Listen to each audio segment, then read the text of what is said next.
En Miami, Florida, saludamos hasta ahora a Julio Schilling. Él es analista político republicano, escritor y politólogo. Muy buenas tardes, muchas gracias por acompañarnos. No, el placer es mío, Eva y Jason, y saludos a la gran audiencia del Canal de las Américas.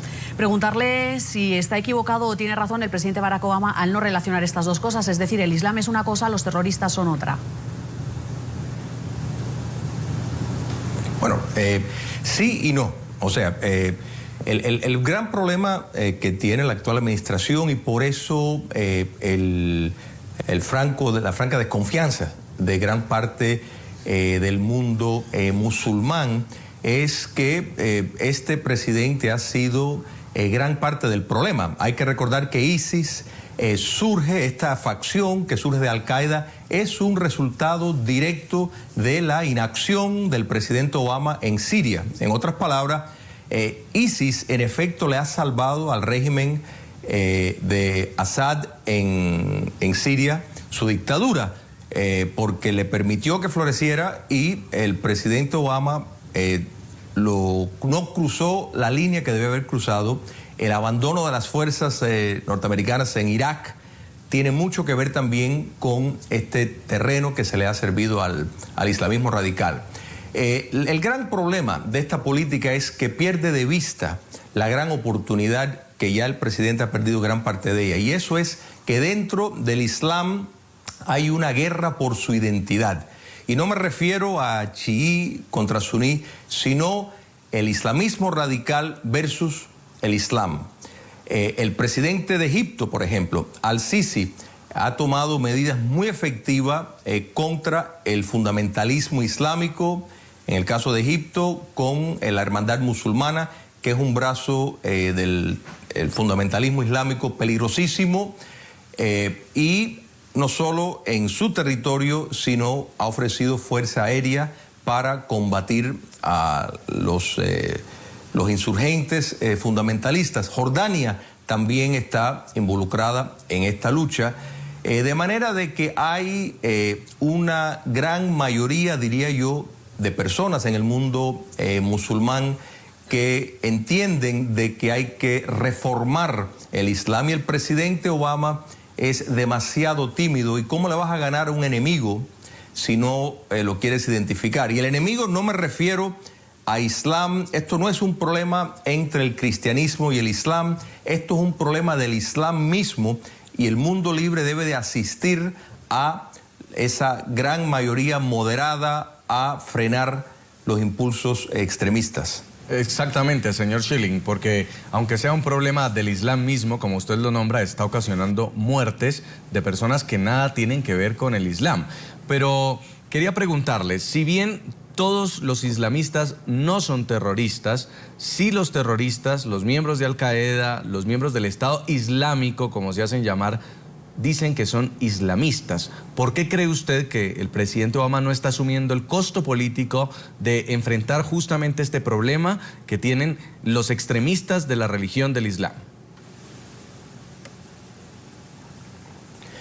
El presidente Obama tiene un serio problema, un síndrome de vacilación, y ese espacio, ese vacío que él ha dejado, les nombré en Irak, este es el precio por sacar las tropas años antes. Y un paréntesis, recordemos que las fuerzas norteamericanas permanecieron en Alemania y en Japón, en Europa, después de la Segunda Guerra Mundial. ¿Y por qué? Bueno, tenía su propósito logístico y estratégico. ¿Por qué iban a pensar que en el Medio Oriente sería diferente? Entonces, la retirada de las tropas de una forma muy prematura, el abandonar a Siria a que precisamente lo llenaran el vacío la ala extremista, porque hay que recordar de que había una resistencia democrática no fundamentalista, como nos ha querido pintar la dictadura de Siria, que fue básicamente abandonada por este gobierno.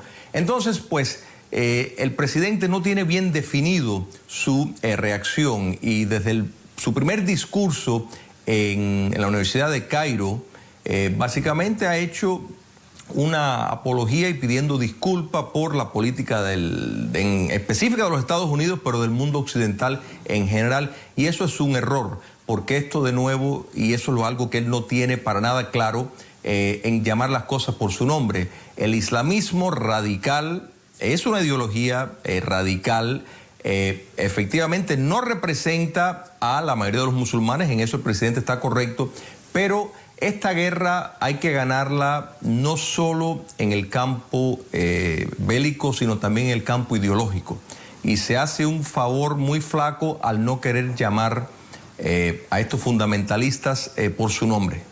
Quería hacerle como dos especies de preguntas en una, a ver si las podemos conjugar. Una, porque veo que está diciendo, como mucha parte de la oposición en Estados Unidos, que el presidente Barack Obama está muy tibio en sus declaraciones. En cambio, el 11 de enero, por ejemplo, escuchábamos a un Benjamin Netanyahu después de lo que pasaba en el semanario Charlie Hebdo, muy contundente, haciendo un llamado casi a la guerra mundial. Decía, un vasto ataque a las fuerzas del Islam en todo el mundo.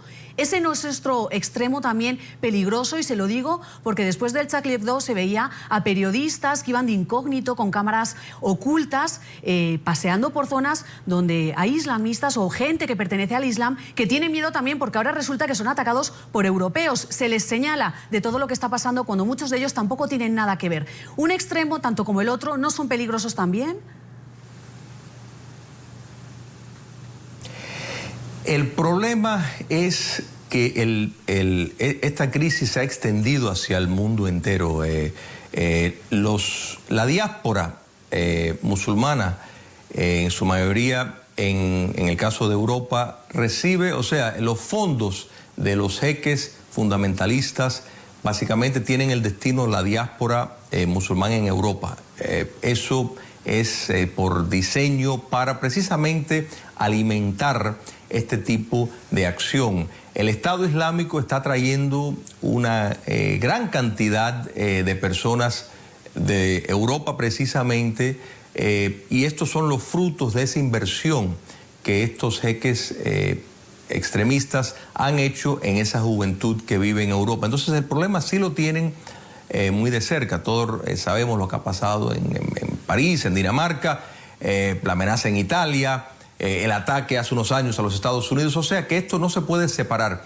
El gran error es en no forjar una coalición con el mundo musulmán, que sí está dispuesto y muy interesado en combatir este extremismo. Y vuelvo al caso de Egipto. Los Estados Unidos, la administración de Obama en específico, está ignorando en efecto el gobierno de Al-Sisi, que sacó del poder a el presidente Morsi, que violó un acuerdo que él acordó mantenerse dentro de reglas democráticas y no llevar a Egipto al extremismo. Lo violó y las fuerzas públicas hicieron lo que tenían que hacer para preservar la democracia y la libertad. Porque hay que recordar y no confundirnos modelos imperfectos, que no son democracias perfectas, a lo que es una dictadura totalitaria. En efecto, las inquietudes de Israel y Netanyahu tienen que ver directamente no solo con el problema del Estado Islámico, sino con Irán. Los Estados Unidos, bajo esta administración, tienen una visión muy benigna de la amenaza de Irán. Eso es un error. Es un error porque el régimen de los ayatolas es un régimen extremista, más allá de que su retórica pues sea más moderada. Eso es parte de la estrategia, y la desconfianza de la mayoría republicana en el Congreso hacia los intentos del presidente Obama es que el presidente Obama ha demostrado ser un aliado poco confiable cuando se trata de defender la libertad y de combatir el mal. Es la posición de Julio Schilling, analista político republicano, escritor y politólogo. Muchas gracias, señor Schilling, por ayudarnos a digerir este tema que tiene tanto de ideología como de política y de religión en lo que está pasando en la lucha contra el terrorismo. Muy amable. Así es.